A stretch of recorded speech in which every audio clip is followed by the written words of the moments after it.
அப்புறம் stock split பண்ணுற கம்பெனியை பற்றி பார்க்கலாம். கேம்ஸ் வந்து ஸ்டாக் ஸ்ப்ளிட் அறிவிச்சிருக்கிறாங்க 1:5.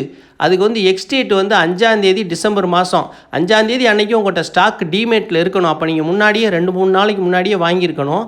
அப்போ தான் ஸ்டாக் ஸ்ப்ளிட்டுக்கு நீங்கள் எலிஜிபிள். ஏற்கனவே வச்சுருக்கவங்களுக்கு 1:5, அதாவது ஒரு ஸ்டாக் உங்கள்கிட்ட இருந்தால் 5 ஸ்டாக் கிடைக்கும். 5 ஸ்டாக்காக பிரிச்சுருவாங்க. ஒரு ஸ்டாக்கை 5ஆக பிரித்து கொடுப்பாங்க. அதில் ஒரு பெரிய மாற்றம் ஒன்றும் இல்லை. நிறுவனம் எதுக்கு இதை செய்கிறாங்கன்னா, அவங்களோட பங்கு விலை இப்போ 3000 விற்கும் போது சில பேர் வாங்குறதுக்கு யோசிப்பாங்க, நம்பர்ஸை பார்ப்பாங்க, இவ்வளோ பெரிய விலையாக இருக்கேண்டு. அப்போ வந்து குறைந்த நம்பர்னால் இப்போ ஒரு 10 ரூபா 20 ரூபாய்க்குள்ள பங்கை போய் கூட்டமாக போய் நம்ம வாங்குகிறோம்ல, அந்த மாதிரி மக்களோட எண்ணம் அப்படி தான்.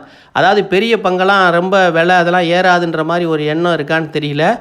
அது வந்து சதவீதத்தில் தான் நம்ம பார்க்கணும். இப்போ ஸ்ப்ளிட்டை பொறுத்தவரையில் இதில் வந்து என்னென்னா, நீங்கள் குறைச்சி கொடுக்கும்போது அந்த பங்கோட விலை இப்போ 3000 ரூபாய்க்கு பார்த்த பங்கை வந்து 500 ரூபாய்க்கு பார்க்கும்போது நிறையா பேர் போய் வாங்குவோம். அது ஒன்று தான் காரணம் ஸ்ப்ளிட்டுக்கு, வேறு ஒரு பெரிய காரணம் இல்லை. மற்றொரு காரணம் வந்து ஃபேஸ் வேல்யூ வந்து குறைஞ்சிரும்.